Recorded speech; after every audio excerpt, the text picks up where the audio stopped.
দাদা, আমার একটা কথা শুনুন দাদা, আমি মানছি ওরা ভুল করেছে, ওদের আগেই বলা উচিত ছিল। তার জন্য আমি যথেষ্ট লজ্জিত। আপনার কাছে একটাই অনুরোধ, পারলে আমায় ক্ষমা করে দিন। আর এইভাবে রাগের বশে বিয়েটা আপনি ভেঙে দেবেন না, আমি হাত জোর করছি। তুই কোথায় যাচ্ছিস? যাদের প্রয়োজন তারা সবাই ওখানে আছে। তুই ওখানে গেলে যতটুকু পরিস্থিতি সামলানোর কথা সেটাও শেষ হয়ে যাবে। তোর কি মনে হয় আমি জানি না যেগুলো সব তুই করেছিস? আমি তো জানতাম যে তুই সব বুঝে যাবি, এটাই আশা করেছিলাম রে আমি। আর তুই ঠিক তাই করলি, তুই সব বুঝে গেলি। যেমন তুই শুধু খারাপটা ভাবতে পারিস জ্যাসমিন, সেরকম আমি শুধু ভালোটা ভাবতে শিখেছি। তাই তোর সব কুকর্মের উত্তর আমার কাছে আছে। ও, তাহলে তুই সব দোষ আমার ঘাড়ে চাপাচ্ছিস কেন? আমি কিচ্ছু করিনি। যা করেছিস তুই করেছিস, আমি শুধু তোর কাণ্ডগুলো সবার সামনে নিয়ে এসেছি। এবার তুই আমাকে বল, সবাইকে মিথ্যে কে বলেছিল? তুই। পুরো গল্পটা কে জানতো? তুই। বুজুর বাবা সবকিছু কার জন্য জেনে গেল? তোর জন্য। আর এখন সব দোষ আমার হয়ে গেল। ওয়াও! তোর যা করার ছিল তুই করেছিস, এবার আমার যেটা করার আমি সেটা করব। আচ্ছা, কি করবি তুই? যাই করি না কেন, কিন্তু এটুকু জানি যে আজ এই বিয়েটা হবেই। কারণ আমি এটা জানি ওপরওয়ালা স্বয়ং বুজু আর সিমরানদির জোর বেঁধেছেন, আর আজ এই মণ্ডপে ওদের বিয়েটাও তার ইচ্ছেতেই হবে। এত কনফিডেন্স? গুড, দেখা যাক। দেখে নিস।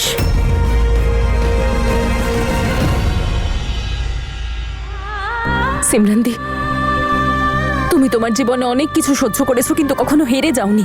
আজও হেরে যেও না সিমরানদি। আমার মন বলছে কিচ্ছু হবে না, কিচ্ছু খারাপ হবে না। এইবার ভাগ্য তোমায় আর খালি হাতে ফেরাবে না, আর এই বিয়েটা হবেই, আমি কথা দিলাম তোমায়।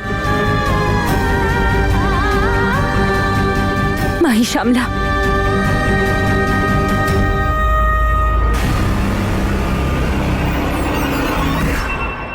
যাকে যা যা কথা দেওয়ার আছে দিয়ে নে তনু। আজকের পর থেকে আর কাউকে কোনোদিন কোনো কথা দিতে পারবি না। আমার মেয়ের সাথে আগেও এটা ঘটেছে, আমি চাই না যে আবার একই জিনিস ঘটুক। ওর জীবনটা ছারখার হয়ে যাবে।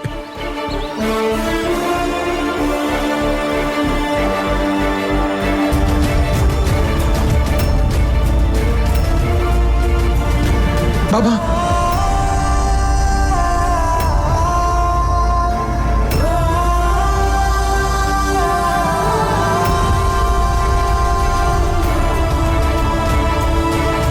আমি আমার সম্মান আপনার পায়ের কাছে রাখলাম।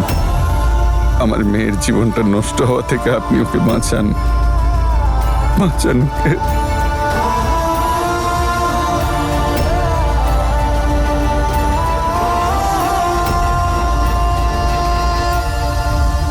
Juice, juice for you. আরে মামলা এত গরম হয়ে গেছে, আর আপনিও কথা বলে বলে হাঁপিয়ে গেছেন, হয়তো গলাও শুকিয়ে গেছে। খান না, শরীরটা ঠান্ডা হবে এতে। Trust me, go for it. কখনো কখনো আপনিও একটু ভালো ভাবেন। ঠান্ডা তো এবার আমার মনটা হবে Jasmine madam. Nice. Thank you mister Angad, এটা খাওয়ার পরে সত্যি আমার একটু শান্তি লাগছে এবার। থ্যাঙ্কস। 1 2 3।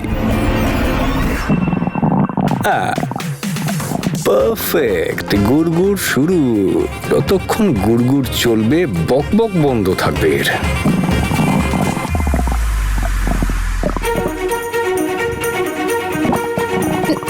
আরে ওরা তো বাইরে গেছে। আরে দূর সরুন তো।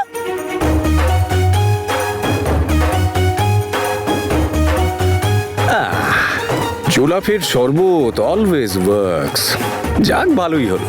দুর্ভাগ্য কিছুক্ষণ তনু ম্যাডামের জীবন থেকে বেরিয়ে বাথরুমে তো গেল। যদি আপনি আমার জায়গায় থাকতেন তাহলে কি করতেন? আরে আপনি তো ওকে বাড়িতেই ঢুকতে দিতেন না। আপনার কাছে সব কথা লুকোনো হয়েছে কারণ আপনি বাবা হিসেবে ওকে কখনো ক্ষমা করতে পারতেন না।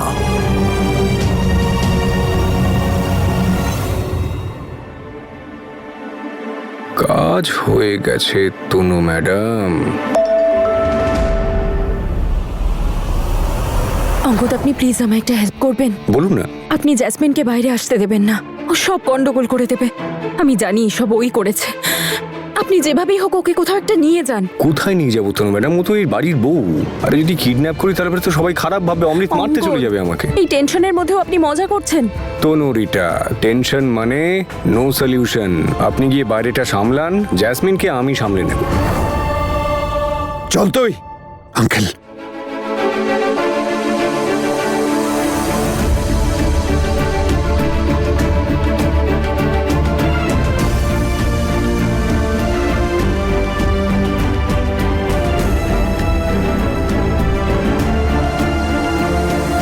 আঙ্কেল, আপনি এইভাবে চলে যেতে পারেন না। আমরা জানি আমাদের দ্বারা ভুল হয়েছে, অনেক বড় ভুল হয়েছে। আমাদের শাস্তি দিন, কিন্তু প্লিজ দিদির সাথে এটা করবেন না। আরে শাস্তি আমি কি দেব তোমাদের? উপরওয়ালা শাস্তি দেবেন। আমি তো শুধু এই বিয়েটা কোনো অবস্থাতেই হতে দেব না।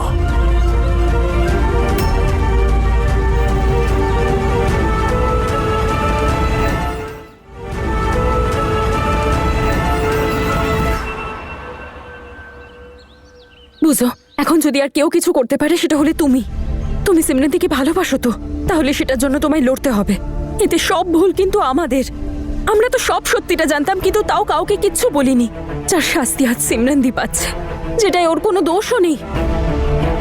বুঝো, আজ শুধু তোমার ভালোবাসার জন্য নয়, দিদির সম্মান ওর জীবনের জন্য লড়তে হবে। আজ যদি এই বিয়েটা না হয় না, তাহলে দিদির জীবনটা সারা জীবনের মতো নষ্ট হয়ে যাবে, আর তার জন্য দায়ী থাকবো আমরা দুজন।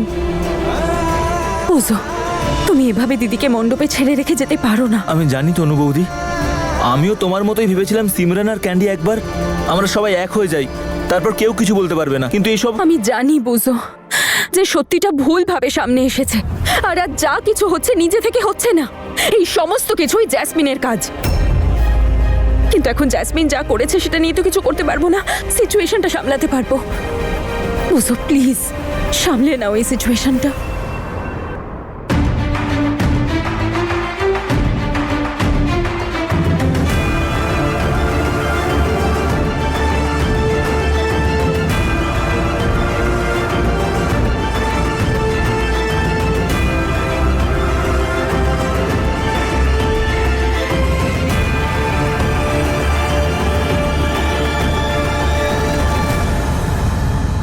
আরে জ্যাসমিন ম্যাডাম, এই কি হাল হলো আপনার? আরে কিছু খাওয়া দাওয়া করুন, চা কফি স্যুপ। আরে স্যুপ খান। এই ভাই শোনো, জ্যাসমিন ম্যাডামের জন্য গরমা গরম স্যুপ আনো, আর বাটার কম দেবে কিন্তু, হ্যাঁ ঠিক আছে?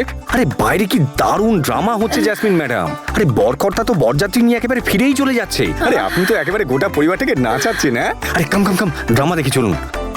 আরে কোথায় যাচ্ছেন? ড্রামা তো বাইরে হচ্ছে, ওখানে। চুপ করুন তো মিস্টার অঙ্গদ। আরে কাম কাম। আরে জানেন, বীর আর তরুণ তো কিছু সামলাতেই পারছে না। আমি ওদের হাত থেকে সবকিছু একেবারে। কি হলো জ্যাসমিন ম্যাডাম? আরে কি হলো কি আপনার? আরে তামাশা দেখবেন না। ওকে ওকে ওকে, চল বুঝো, চল। আমাকে ক্ষমা করে দাও বাবা, আমি তোমাকে সত্যিটা বলিনি, কিন্তু সেটা কোনোভাবে তোমাকে ঠকানোর জন্য নয়। আমি ভয় পেয়েছিলাম তুমি এই বিয়েটা মানা করে দাও যদি। সিমরান তো নিজেই তোমাকে বলতে চেয়েছিল, সবটাই আমার ভুল। আমি কি করে যে ভাবলাম মিথ্যে কথা বলে সবটাকে সামলানো যাবে। প্লিজ বাবা, মেনে নাও। এসব কথা বলে কোনো লাভ হবে না। যেটা হবার নয় সেটা হবে না। তুই আমার সঙ্গে চল। বাবা, যদি তোমার একটা মেয়ে থাকতো তার সাথে এরকম হতো, তাহলে তুমি কি করতে?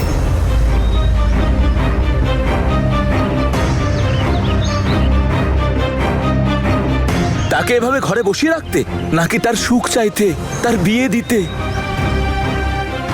এখন সময় পাল্টেছে বাবা, কেউ অতীতটাকে দেখে না আজকাল, কারো কোনো যায় আসে না কি ঘটছে না ঘটছে।